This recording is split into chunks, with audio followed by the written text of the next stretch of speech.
سر کیا 12 ربیع الاول ہمارے پیارے نبی کریم صلی اللہ علیہ وسلم کی ولادت کا دن ہے؟ سر کراچی کا ایک مفتی طارق مسعود کہتا ہے کہ 12 ربیع الاول ہمارے پیارے نبی کریم صلی اللہ علیہ وسلم کی ولادت کا دن نہیں ہے اور کسی صحیح روایت سے بھی ثابت نہیں ہے۔ ارے بھائی، جہاں تک مفتی طارق مسعود کا تعلق ہے، اسے تو خود اس کے فرقے کے لوگ علماء دیوبند میں سے بعض کو میں نے کہتے سنا کہ یہ جو ہے جاہل ہے، بکواس کرتا ہے، جھوٹا ہے، لیکن اس میں بھی اس نے یہ بھی اس کی بکواس ہے کہ کسی صحیح روایت سے ثابت نہیں ہے۔ میں نے بھی اس کی ایک شارٹ ویڈیو دیکھی ہے، ذرا اس ویڈیو کو آپ بھی دیکھیں اور سنیں۔ دیکھو، ربیع الاول کے بارے میں لوگ اکثر ایک سوال پوچھتے ہیں کہ عید میلاد النبی منانا، اس میں جشن کرنا، نبی صلی اللہ علیہ وسلم کی آمد پہ خوشی منانا، یہ اسلام میں کیسا ہے؟ ہم رسول اللہ صلی اللہ علیہ وسلم کی سیرت دیکھتے ہیں۔ پہلی بات تو یہ کہ 12 ربیع الاول نبی کا یوم ولادت ہے، اس پر کوئی صحیح روایت موجود نہیں ہے۔ اگر ہے تو بھائی کوئی دکھا دے، بھائی یہ روایت ہے، اس کے یہ راوی ہیں، سارے ثقہ راوی ہیں، ایسی کوئی روایت موجود نہیں ہے۔ اور اس کی وجہ یہی ہے کہ اللہ تعالیٰ نے اپنے نبی کی ولادت کے دن کو امت سے چھپا لیا ہے تاکہ اس میں خرافات نہ، کیونکہ پچھلی امتوں نے کیا نا اپنے انبیاء کی ولادتوں کے دن کے ساتھ۔ سنا آپ نے؟ دیکھیں کہ کیا بکواس کر رہا ہے، کہتا ہے کہ کسی صحیح روایت سے ثابت نہیں ہے۔ اب بھائی مجھے بتاؤ کہ کیا تاریخ پیدائش کسی نبی کی قرآن مجید میں لکھی ہوئی ہے؟ کیا کسی حدیث میں کسی نبی کی تاریخ پیدائش لکھی ہوئی ہے؟ یا جو کہتا ہے کہ کیا نام ہے کسی صحیح روایت سے ثابت نہیں ہے اور اللہ تعالیٰ نے ان کی یوم ولادت کو تاریخ کو چھپا لیا۔ ارے بھائی، اللہ تعالیٰ نے چھپا لیا، باقی نبیوں کی ولادت کو ظاہر کیا، تو ذرا یہی بتا دے کہ یار حضرت موسیٰ علیہ السلام کی تاریخ پیدائش کہاں ہے اور کس صحیح روایت سے ثابت ہے؟ حضرت عیسیٰ علیہ السلام کی تاریخ پیدائش کہاں لکھی ہوئی ہے کہ کون سے دن کون سی تاریخ کو ان کی ولادت ہوئی، اور کس طریقے سے وہ لوگ مناتے ہیں جو کہتا ہے خرافات بھری ہوئی ہے؟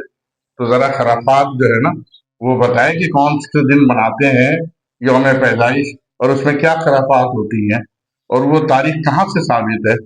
تو یہ صرف محض بکواس ہے۔ کسی کی تاریخ پیدائش جو ہے نا کسی حدیث میں نہیں آئی ہے، کسی قرآن مجید کی کسی آیت میں نہیں آئی ہے۔ جہاں تک رہا کہ رسول اکرم صلی اللہ علیہ وسلم کی تاریخ پیدائش 12 ربیع الاول ہے یا نہیں ہے، یہ تو محققین اور محدثین جو ہیں انہوں نے جو ہے نا اس چیز کو تلاش کیا ہے، انہوں نے اپنی اپنی تحقیق کی، محققین نے، اور ان کی تاریخ پیدائش کو بتایا ہے۔ اب اس کا مطالعہ تو ہے طارق مسعود کا، کتابیں تو پڑھی ہوئی نہیں ہے اس نے، یہ تو لگتا ہے کہ جعلی مفتی اور جعلی عالم ہے۔ اگر اس نے کتاب پڑھی ہوتی تو اس کو سیرت ابن کثیر جو ہے جلد 1 ہے اور صفحہ 199، صفحہ میں تو ادھر ادھر ہو سکتا ہے، جلد 1 میں جو ہے ابن کثیر میں 12 ربیع الاول تاریخ ولادت لکھی ہوئی ہے۔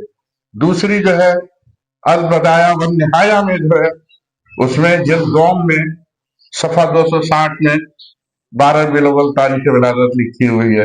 اسی طرح سیرت ابن ہشام میں جلد 1 اور صفحہ 190 میں اس کی رسول اکرم صلی اللہ علیہ وسلم کی تاریخ ولادت 12 ربیع الاول ہے۔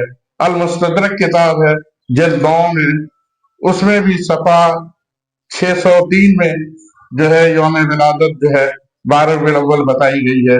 اس نے کوئی کتاب پڑھی ہو تو اس کو پتا ہو نا، یہ پڑھتا لکھتا کچھ نہیں ہے، کوئی کتاب پڑھی نہیں ہے، بس اپنی مرضی سے جو ہانکتا چلا جاتا ہے۔ اس طریقے سے اس نے المواہب اللدنیہ کے معاشرہ جو ہے اس کی جلد 1 میں بھی صفحہ 132 میں تاریخ پیدائش 12 ربیع الاول لکھی ہوئی ہے۔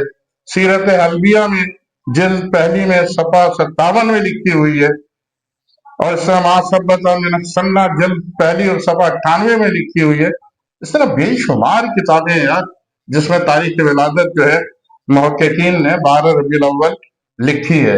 اسی طریقے سے اگر ہم دیکھیں تو تاریخ ابن خلدون جو ہے بہت مشہور کتاب ہے تاریخ کی، اس میں بھی جلد نمبر 2 اور صفحہ 710 میں تاریخ ولادت 12 ربیع الاول لکھی ہے۔